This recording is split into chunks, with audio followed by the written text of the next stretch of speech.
After all the dramas, it began to look as if Mikael Eriksson, second fastest here, would finish another day at the top of the leaderboard.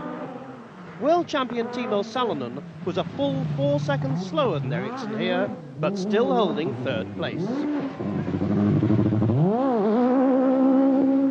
Marco Elaine in the Lancia was sensational, 4 seconds faster than any other driver.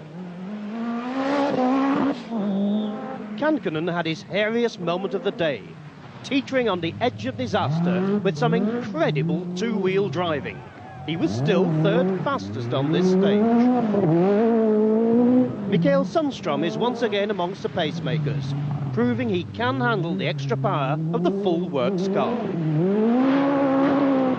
Jimmy McRae was still the top British driver, tidy as ever and still in 5th place overall.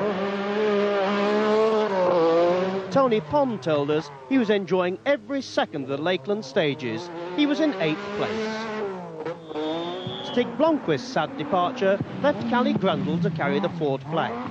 He consolidated his 6th place with an excellent time here at Witham. Welshman David Llewellyn was moving up the leaderboard too. 9th fastest on this stage, he was now 9th overall. Another Welshman going well was Glyn Jones in the Opel Manta. He finished 18th last year at his first attempt and was again 18th at the end of this stage.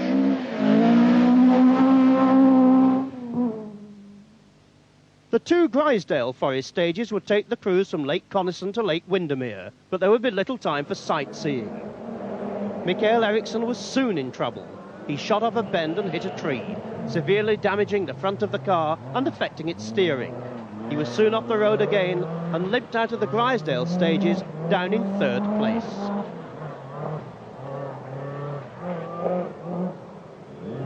Timo Salonen had no such misfortune. He clocked a scorching 7 minutes 4 seconds to leapfrog back to the head of the rally.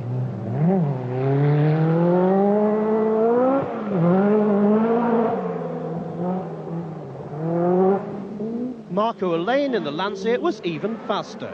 His 7 minute 2 seconds time put him in 2nd place overall. Juha Kankkunen tried his tightrope act again and this time didn't get away with it.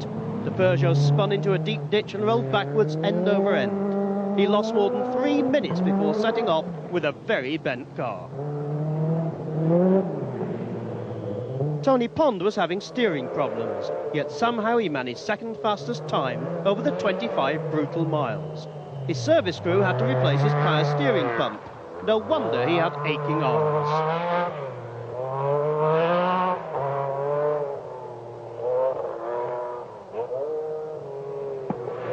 Jimmy McRae will want to forget Grisdale. He had 2 punctures and lost 4 minutes. Not his lucky time.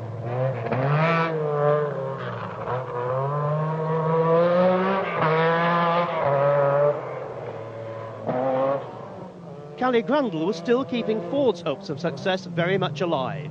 He had a puncture here in Grisdale and feared he had damaged the back suspension, but still kept his 7th place.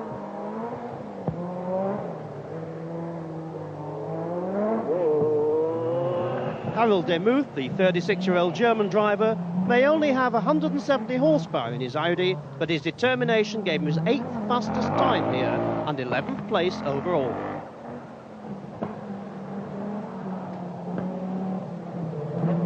David Llewellyn was yet another of the leaders to visit the notorious Grisdale ditches. This incident was typical of the hazards presented by the muddy surface, and he was happy to hold on to 10th place. Grisdale was also a grim experience for Lassi Lampi, who had been leading the Group A battle. He had to cover the whole stage with a broken drive.